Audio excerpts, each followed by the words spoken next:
سلام خدمت دوستان گل. امروز با یه آموزش دیگه توضیحات کامل در خصوص دستگاه کنترل ولتاژ میخوایم داشته باشیم. قبل از همه توضیحات کانال ما سابسکرایبیاتون نره انجام بدین، لایک و کامنت هم دوست داشتین بذارین، به دوستانتون هم معرفی کنین. خب بریم سر اصل موضوع. این دستگاهی که ملاحظه میکنین دستگاه کنترل ولتاژ هستش که طراحی اولیه شبیه کلید مینیاتوری که شما میتونید توی جعبه برقتون بذارینش. ابعادش هم که میبینید تقریبا به اندازه 2 تا کلید مینیاتوری فضا داره میگیره.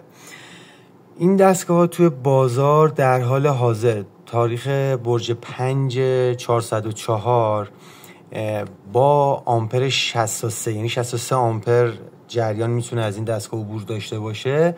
قیمتش بین 1,100 تا 1,500 بستگی حالا به برندش داره که در کل بخوام بهتون بگم هیچ فرقی نداره چون همشون از چین وارد میشه.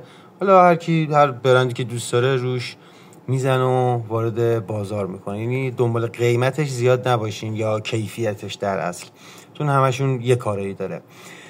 خب این دستگاه که ملاحظه میکنین 2-3 تا مدل مختلف هم داره که بعضیش هستش که فقط میاد ولتاژ رو نشون میده، بعضیا میاد آمپر رو نشون میده، بعضی هستش مثلا 2 تا مثل این 2 تا نمایشگر داره که میاد هم ولتاژ رو نشون میده هم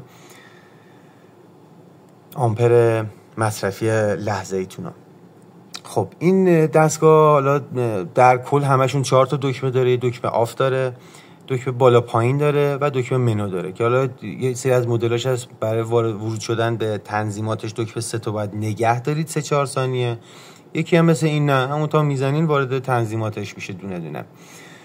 این دستگاه رو حالا قبل از همه توضیحاتی موقع به اشتباه با وسیله استابلایزر نخواین مقایسش کنین یا فکر کنین کارش مثل اونه. استابلایزر میاد برق رو تنظیم میکنه، یعنی شما به صورت فیزیکال یه سری بردهای مختلف توش داره که حالا دوستان گلی که مهندس دارن بهتر میدونن، مهندس برق هستن کارش دقیقاً چجوریه. استابلایزر میاد برقی که شما باید 220 داشته باشین به هر دلیلی بیشتر یا کمتر بشه اونو میاد تنظیم میکنه. 200 ولت شما برق داشته باشید تو لحظه، اونو میاد تبدیلش میکنه به 220 ولت و نمیذاره فشار بیاد به لوازم برقیات خونتون، حالا خونه هر جا که هستش. حالا اگر قسمت شدش یه کلیپ کامل هم در خصوص استابلایزر واسهتون درست میکنم. حالا برگردیم سر این کنترل ولتاژ. کنترل ولتاژ فقط به شما این LCDش ولتاژ و آمپر رو نشون میده، هیچ کاری انجام نمیده که بخواد ولتاژ رو کم یا زیاد بکنه. فقط بحث کنترل و مدیریتشه که به لوازم برقی شما آسیب نرسه، اونم با قطع کردن برق تنها کاری که داره. خب بریم حالا وارد تنظیماتش بشیم. این مدلی که من گرفتم توش برگه راهنما داشت، اکثرشون برگه راهنما داره، توضیحات داره که حالا این مدلی هم که من گرفته بودم برگه راهنماش کاملا همه انگلیسی بود تا به سختی تونستم همه رو ترجمه بکنم متوجه بشم که تنظیمش به چه شکل است. خب میریم تنظیم اولیه. یه تنظیمی توی همه اینا هستش که مدت زمان دیلی بعد از برق شدن و برق داره که حالا از 1 ثانیه تا 120 ثانیه خیلی تایم‌های مختلف میتونید شما تنظیم بکنید. یه تنظیم دیگه داره، این تنظیم کنترل محافظ حد اکثر ولتاژه که اینجا من 230 تنظیمش کردم که معمولا بین 220 تا 280-90 ولت میتونی شما تنظیمش بکنید حد اکثر ولتاژو.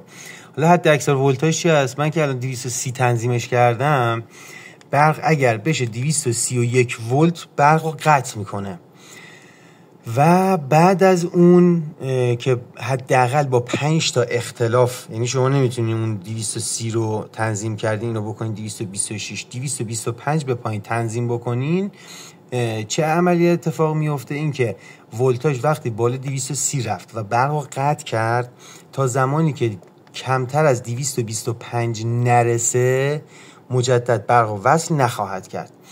همین داستان ما تو حداقل ولتاژ هم داریم که اینجا من 180 ولت تنظیم کردم، یعنی اگر بشه 279 ولت برق قطع میکنه. حالا اینجا متاسفانه مهد ما ولتاژ برق خیلی ضعیفه، با خاطر همین مجبور شدم 180 بذارم، اونم حالا بیشتر به دلیل تابستونه دیگه همه میدونن که توی حداقل ولتاژ هم دوباره یه گزینه، یه آپشن دیگه هستش که اون ولتاژ ریکاوریشه که اگر ولتاژ اومد زیر 180 قطع کرد تا به زمانی که به 185 نرسه برق وصل نخواهد کردش. بریم آپشن بعدی، این نمیدونم چیه. این شما میتونین کالیبره بکنین، اگر مولتیمتر داشته باشین خودتون ولتاژ برق رو اندازه میزنین، مثلا 220 ولی چیزی که این رو داره نشون میده به شما مثلا 210، شما با اون میتونین کالیبرش بکنین، خودتون تنظیم کنین که الان برق 220 و این تو حافظش میمونه. بعد اینم بهتون بگم که برق قطع میشه، شما مثلا اینو در بیارین، حتی سوکتاش هم جدا بکنین، تنظیم‌ها داخلش خواهد ماند. خب بریم تنظیم بعدی که مربوط میشه به آمپر، که ردش کردم. این تا بیاد من بهتون بگم دوباره. شما از این دستگاه میتونین مثل یک کلید مینیاتوری ازش استفاده کنین. الان اینجا من یه کلید مینیاتوری دارم 16، یه کلید مینیاتوری دارم 25، یه کلید مینیاتوری دارم 6 آمپر. شما مثل یه کلید مینیاتوری میتونین این استفاده کنین، یعنی الان من اینو میتونم تنظیمش بکنم روی 6 آمپر مثل یه کلید مینیاتوری. بیشتر از 6 آمپر ازش برق مصرف بکنین، جریان کشیده بشه، برق قطع میکنه واسهتون. که من روی 18 ولت الان تنظیمش کرده بودم بنا به دلایلی. گزینه بعدیش مدت زمان جریان بیش از حده، یعنی اینو الان من روی 1 تنظیم کرده بودم 1 ثانیه، که از 1/10 ثانیه تا 10 ثانیه شما میتونید تنظیم بکنین. یعنی چی؟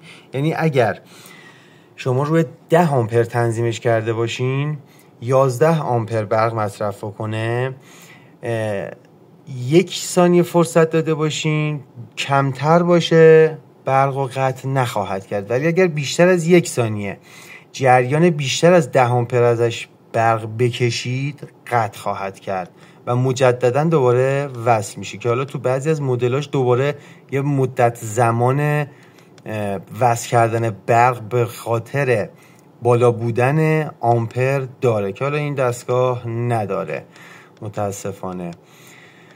خدمتتون عرض شود که حالا یه سری تنظیمات دیگه هم داره که خیلی مهم نیست، یه سریش هم که من گفتم چون انگلیسی بود متوجه نشدم. اینم از توضیحات دستگاه کنترل ولتاژ برای همه عنان عزیز.